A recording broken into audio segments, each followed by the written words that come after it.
Hola amigos, bienvenidos a ConTV, Comunicación en Televisión. Soy Allen Panchana, docente de la carrera de comunicación de esta su casa, la UCSG. Y como siempre, ya sea presencial o virtual, en este programa muy bien acompañado con mi colega Alina Manrique.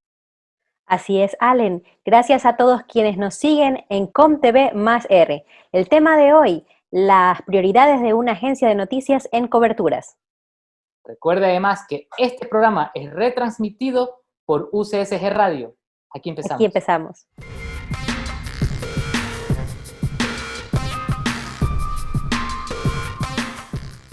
Bienvenidos a ComTV.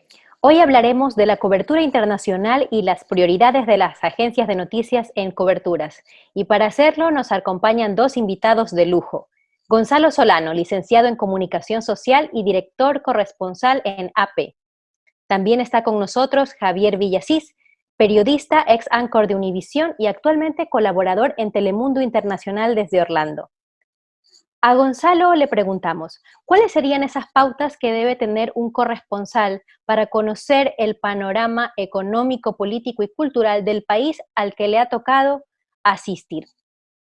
Es una pregunta que se debería responder por lo menos con unos 3 tomos de texto puro y duro, pero realmente el trabajo principal es conocer a fondo el país, estar al día, estar en cada movimiento económico, político, social, y muchas veces en movimientos que no corresponden a ninguno de los 3 temas, como nos está tocando vivir con el coronavirus, ¿verdad? Nadie se imaginó en el planeta que un pequeño virus, que no es un ser vivo tampoco, podía paralizar el planeta y por ende Ecuador. Esa es una de las claves fundamentales. Y básicamente dedicar tu vida a la información. O sea, ser politemático, pero ¿cómo se hace para contactar a las fuentes si el país en el que te toca ser corresponsal no es el tuyo, Gonzalo? Me ha tocado trabajar en Perú, me ha tocado trabajar en Colombia, también me ha tocado trabajar en México, y la verdad es que tú empiezas a desarrollar mecanismos para eso.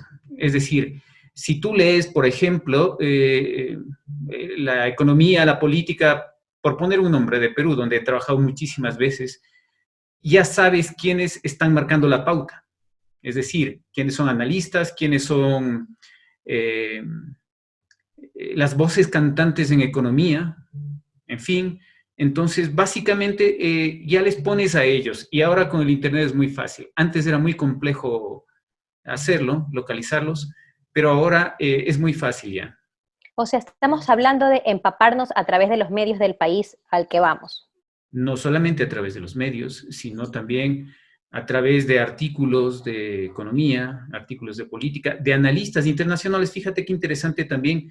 La pregunta no solo se centra a conocer un país mediante su gente, sino también, por decirte algo, ¿por qué no llamar a Estados Unidos, a Europa?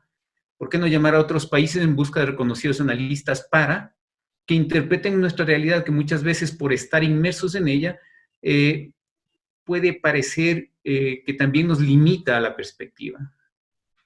Javier, tal parece que un corresponsal es un periodista en el momento justo, en el lugar adecuado. ¿Eso también implica que este periodista corresponsal tiene que ser multiformato? Sí, claro que sí, Alina. Un saludo para todos, Gonzalo y todo el panel. Realmente vivo esa dinámica acá desde 18 años que me encuentro en esta zona de Orlando, Florida. Y recuerdo hace 14 años atrás, ya Univisión, por ejemplo, en mi propia casa, adaptamos una oficina hace 14 años donde yo manejaba el buró de Kissimmee St. Cloud, que es el corredor turístico de Disney. Y yo manejaba ese buró, realmente cuando digo manejaba, era mi propio productor, era mi propio camarógrafo, mi propio editor y obviamente reportero. Entonces tenía un carro asignado, una cámara, y ya hace 14 años hacía el periodismo a manera de corresponsal, lo cual formó en mí ser un periodista multimedios. Hoy en día con Telemundo ahora estoy en Telemundo con un programa propio, pero colaboro con ellos en una corresponsalía de noticias y lo hago desde casa igual. Yo tengo mi equipo aquí a mi espalda y esa es mi editora, mi cámara, mis micrófonos, el cubo de Telemundo. Salgo a la calle, hago mis entrevistas, regreso a casa, edito y mando el material. Yo te pudiera decir que en cuestión desde que se me asigna la historia, en 2 horas y media tienen ya un reportaje completo de lo que estamos tratando. Así que, claro, recuerdo yo... La práctica hacia el maestro. Claro, pero el punto es que cómo evoluciona el periodismo en el sentido técnico, es que antes recuerdo, por ejemplo, en Teleamazonas, que salíamos un chofer, un camarógrafo, un asistente de cámara, salía el reportero, era un equipo de 4 personas para una cobertura que hoy acá en Estados Unidos se minimiza a 1 o 2 personas. Así que realmente pues sí tienes que evolucionar y convertirte en multiformato, porque aparte de eso te piden que hagas el blog de la página web, que tomes la foto, que hagas el video con tu celular para redes, hagas la historia en cámara y luego mandes todo el material. O sea, un contenido periodístico multiformato, que es, en cierto modo, adelantarse a los tiempos, ¿no? Porque ya lo vienes practicando desde hace muchos años. Gonzalo, ¿cómo te ha preparado tu experiencia como corresponsal a estas circunstancias particulares de vivir en pandemia, en emergencia sanitaria, cuando hay restricciones de movilidad? Básicamente, ser corresponsal significa tener el cerebro abierto permanentemente. Es el ejercicio principal de un periodista. Estar atento incluso con aquello que nos parece desagradable, incómodo, no creíble, no verdadero, pero siempre estar mirando eso. Es nuestra obligación profesional, es nuestro mínimo gesto de trabajo honesto, porque muchas veces por ahí está la beta informativa. Y la beta informativa no significa tener lo que la competencia tiene, sino poner tu sello propio, un nuevo enfoque, una nueva forma de narrar las cosas, una forma de entender la dinámica de la sociedad. ¿Cómo me preparó mi trabajo de la corresponsalía? Pues te acabo de responder. Teniendo el cerebro lo más abierto que se puede, el espíritu lo más abierto que se puede, porque, como te decía antes, hemos pasado un montón de pandemias, el SARS, bueno, en fin.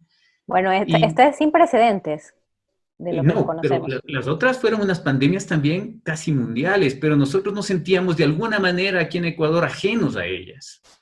No sé si en Estados Unidos, pero aquí en Ecuador y en otros países latinoamericanos fue el impacto mínimo, ¿no? Sin embargo, para esto no había preparación posible, excepto el hecho que te estoy narrando. Únicamente tener todas las antenas bien puestas, el corazón abierto, el espíritu abierto, y pues empezar lo primero que alguna vez un viejo maestro de mi agencia me dijo es, lo primero que tienes que hacer es conocer lo que no conoces. O sea, estudiar qué es el COVID, cómo se transmite, quién, dónde, cómo, cuál era la incidencia, cómo estaba avanzando en América Latina, y en fin. Prepararse para informar. Pero siempre, siempre, no puedes salir al campo, no puedes presentarte ante un entrevistado sin conocer a profundidad lo que tú vas a preguntar. Y más allá de eso, estar listo a cuestionar al experto en su propio terreno. Porque de lo contrario, mira, de periodistas está plagado el mundo y todos ellos dicen lo mismo. ¿Qué forma haces tú, de qué forma haces tú tu trabajo para imprimir un sello particular? En un mundo en el que la ciudadanía está hiperconectada, que recibe un montón de datos todos los días, especialmente sobre el coronavirus, le preguntamos a Javier cuáles son las prioridades de una agencia de noticias, cuáles son las prioridades de una cadena de noticias cuando los datos aparentemente están allí y son públicos. Claro, cuando tú tienes datos públicos, por ejemplo, en las páginas de internet acá locales, acá hablamos de condados en lugar de cantones, por ejemplo. Un condado te saca unas estadísticas y eso tú ves que en Twitter inmediatamente empiezan a replicar retweets y personas que no son periodistas. Obviamente hoy en día lo lindo del Twitter es la libertad de expresión total. ¿Qué es lo que hago yo? Desafío a la autoridad. Es decir, llego y le empiezo a hacer preguntas que si realmente tienen todas las medicinas listas para estos hospitales. Por ejemplo, me tocó investigar cuántos hospitales tiene Orlando realmente, cuánta capacidad tienen para recibir pacientes de pese a que terapia la intensiva. información de las camas estaba disponible, de las camas disponibles estaba abierta. Mira que esa información no la sacaron al principio, entonces cuando te metes hospital por hospital, página de internet, ves los planos, empiezas a investigar un poco, entonces llegas a una rueda de prensa y en lugar de decir, yo siempre digo que el vocero de la institución va a ser el aliado del voz parlante.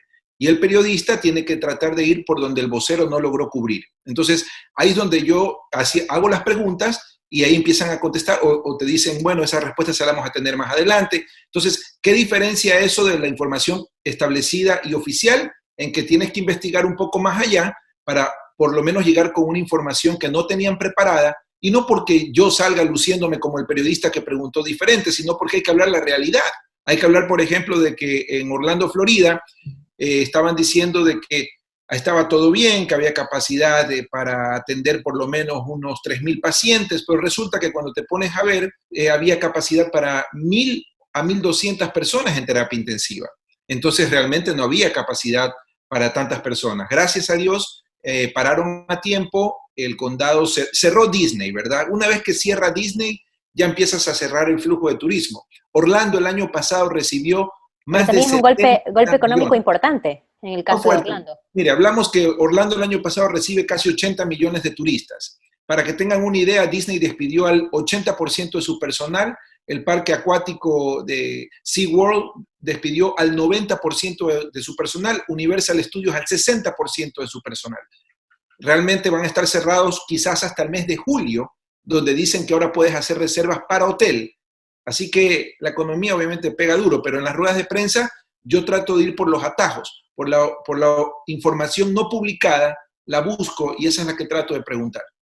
Excelente. Gonzalo, hablando un poco de estos atajos que mencionaba Javier, se requeriría también que el periodista vaya a la calle, que salga. ¿Cómo se hace eso en tiempos? ¿Cómo se resuelve ese obstáculo en tiempos de cuarentena? En mi oficina hay una frase muy indicadora de lo que tú preguntas. Nunca se puede hacer periodismo de silla caliente. Así es. Entonces, de escritorio. Sí, es fundamental no solo salir, es fundamental lo que te dije antes, estar al tanto.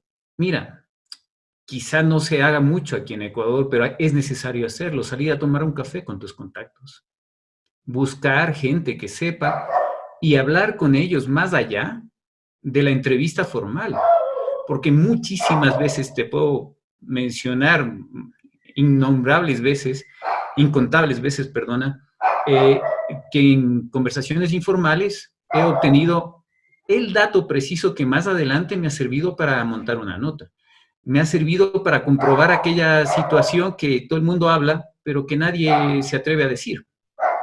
Y muchas veces me han pasado datos, información, y voy a ser infidente, hasta de la Embajada Americana. Seguiremos con más experiencias de estos brillantes corresponsales en el siguiente bloque con Allen Panchana, Javier Villasís y Gonzalo Solano. Ya regresamos con ComTV más R.